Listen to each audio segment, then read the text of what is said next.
बिस्मिल्लाहिर्रहमानिर्रहीम। अस्सलामु अलैकुम डियर स्टूडेंट्स। आज हम लॉ ऑफ डिमांड का जो क्वेश्चन है वो डिस्कस कर रहे हैं। इसमें हम डेफिनेशन, अजम्पशंस, टेबल, डायग्राम और आखिर पे इसकी हम जो लिमिटेशंस हैं वो डिस्कस करेंगे।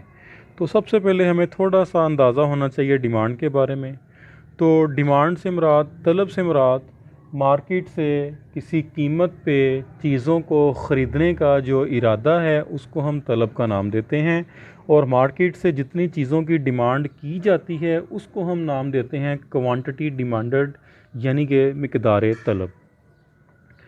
लॉ ऑफ डिमांड, कानून तलब से मुराद एक ऐसा रिलेशनशिप है कि जो कीमत और तलब के दरमियान में पाया जाता है, और ये मनफी तल्लक होता है, यानी कि जब किसी चीज़ की कीमत कम होती है तो उसकी तलब ज़्यादा हो जाती है, और जब कीमत ज़्यादा होती है तो उसकी मिकदार तलब जो होती है वो कम हो जाती है।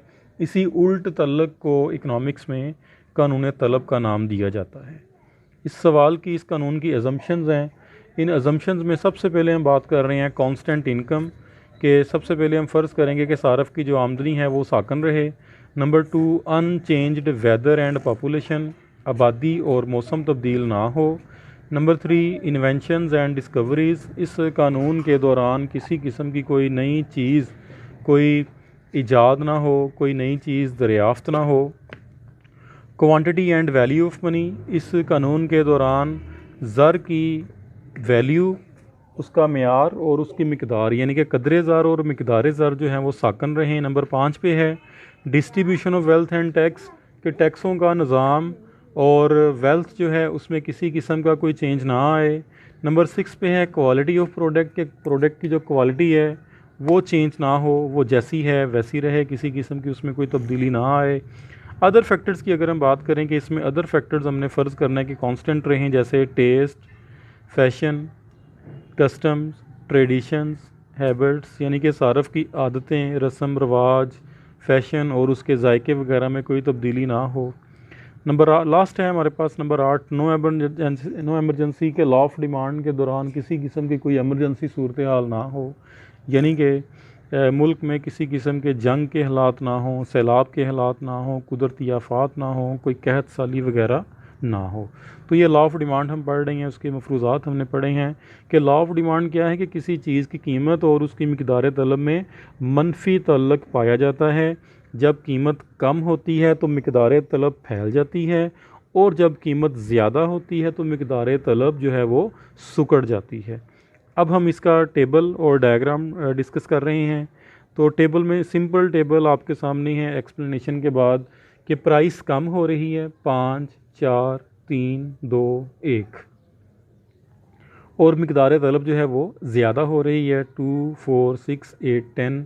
ये सारी की सारी जो वैल्यूज़ हैं ये अज्यूम्ड हैं, फ़र्ज़ी वैल्यूज़ हैं, आप कोई सी भी वैल्यूज़ ले सकते हैं, लेकिन सिर्फ आपने इस चीज़ का ख्याल करना है कि कीमत में आपने कमी करनी है और इसके बदले में, इसके मुकाबले में मिकदार तलब में आपने इजाफ़ा करना है।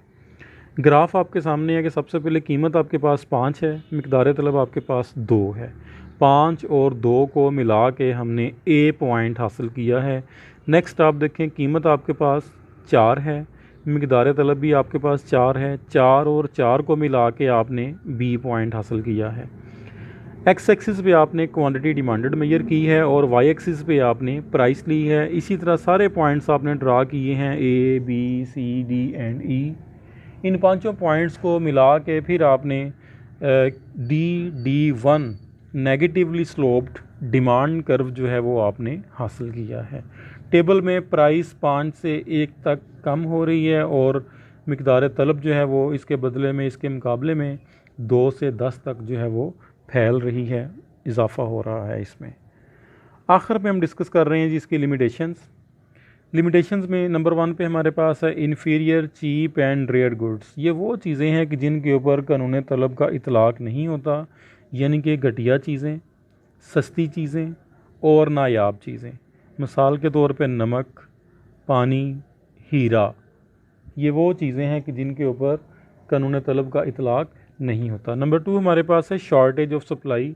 जब किसी चीज़ की रसद कम हो जाएगी, उसकी सप्लाई में शॉर्टेज हो जाएगी, तो ज़ाहिर है कि उसकी डिमांड ऑटोमेटिकली बढ़ जाएगी और इस तरह से कानून तलब का इतलाक़ नहीं होगा। नंबर 3 है एमरजेंसी कंडीशन।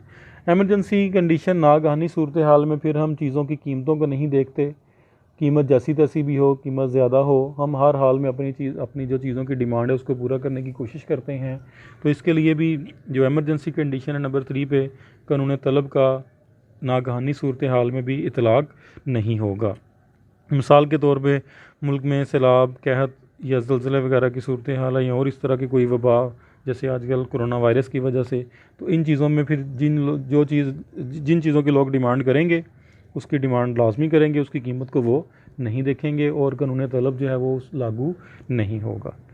नंबर 4 पे है कि change in demand, change in income, कि जब सारफ की आमदनी बदल जाएगी तो भी कानून तलब का इतलाक़ नहीं होगा, क्योंकि इनकम के बढ़ने से लोग उन चीज़ों की जो डिमांड है वो बढ़ा देंगे, ज़्यादा कर देंगे। और अगर खुदा न खास्ता इनकम कम हो गई है तो लोग चीज़ों की डिमांड भी कम कर देंगे और वो चीज़ों की कीमतों को नहीं देखेंगे। नंबर 5 है टेस्ट, फैशन, हॉबी, के कानून तलब का जो इतलाक़ है जायके की सूरत में, फ़ैशन की सूरत में और मशगले या मशागल की सूरत में ये कानून जो है वो लागू नहीं होगा। लोग चीज़ों की डिमांड को देखेंगे, कीमत को इग्नोर कर देंगे। आखिरी पॉइंट हमारे पास है बेसिक नेसेसिटीज़, बुनियादी ज़रूरियात। ज़िंदा रहने के लिए जिन चीज़ों की लाजमी ज़रूरत होती है, जिन चीज़ों का इस्तेमाल ज़िंदगी को जारी रखने के लिए ज़रूरी है, उन चीज़ों की कीमत को नहीं देखा जाता, उनकी सिर्फ डिमांड को ही देखा जाता है।